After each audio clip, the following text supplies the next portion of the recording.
The thesis. A thesis is a concise statement of your paper's argument, usually in just one sentence. Seems simple enough, right? But when we write papers, we have to navigate through some unexpected pitfalls that can make a thesis less than the compelling, earth-shattering statement we were going for. I'm going to point out a few of these pitfalls and give you some tips about how to avoid them. First, a thesis is not a mere statement of fact, nor is it just your opinion.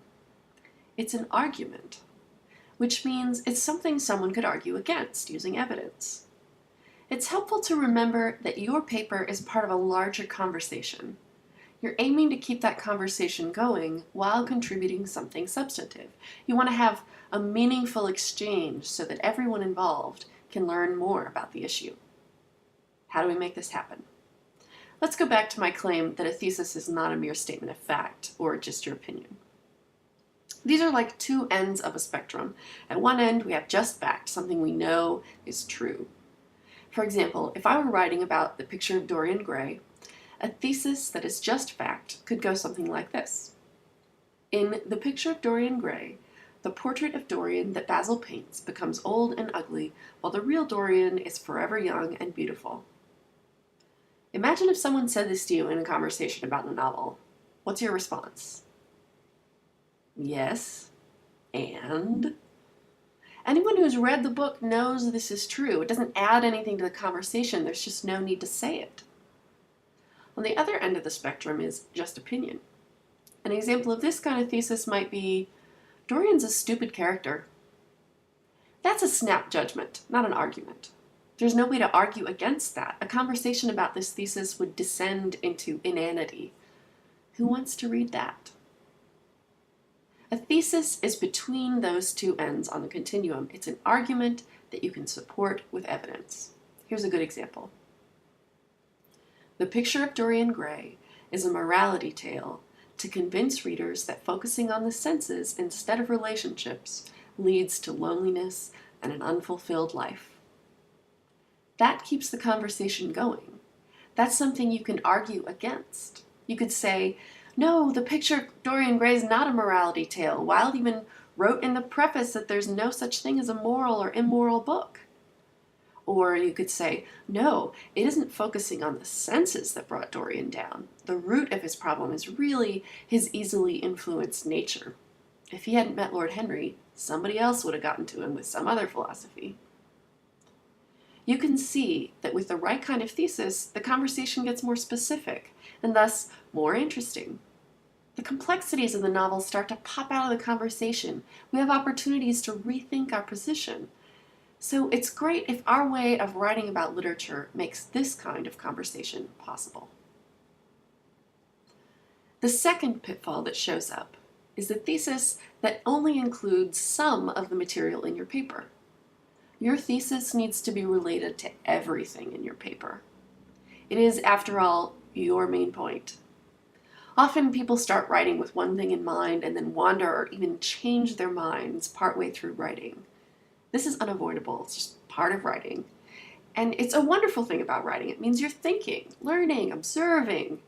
But when you revise, you need to iron out these lumps because your readers can't see inside your mind. You can do this in one of three ways. 1, revise your thesis to match what you think by the end of the paper. 2, explain how your tangent or contradictory bit is really related to the main point. Or 3, cut the tangent or contradictory bit out. For example, say your thesis in the beginning of the paper is, the picture of Dorian Gray is a morality tale to convince readers that focusing on the senses instead of relationships leads to loneliness and an unfulfilled life. And you're riding along, cooking away, synapses firing, and you come across that scene in which Dorian puts Hetty Merton before himself by cutting off his relationship with her, and you find yourself writing, Dorian is kind to Hetty and puts her feelings before his own. This seems contradictory to your thesis, which implies that Dorian only concentrates on his senses and doesn't do the right thing in his relationships. So how do you fix it? With method 1, you could revise your thesis. The new thesis might say something like, although Dorian sometimes puts others' feelings before his own, He most often puts himself first, and his ultimate sense of unfulfillment is due to this selfishness. With method 2, you could explain how the tangent really does support your thesis, like this. Although Dorian appears to put Hetty's feelings before his own, we see that he was still only thinking of his own beauty, hoping that his portrait would become a little less ugly when he did something good. And the third way to address a tangent or contradictory bit is to cut it out. If it doesn't change your thesis, and it isn't really that important anyway, just get rid of it. Of course, you don't want to leave out really major events that contradict your thesis, because if such major events do exist and do contradict your thesis, you'll want to explain how they don't really, and you're right in spite of them. Finally, the third pitfall to avoid when writing a thesis is writing something that may be arguable, but that doesn't really matter. We don't want to read about things that don't matter.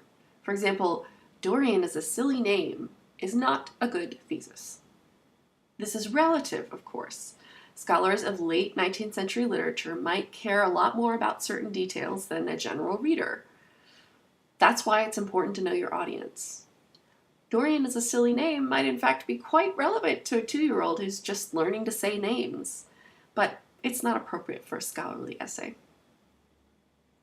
So to recap, a thesis is a concise statement of your main argument.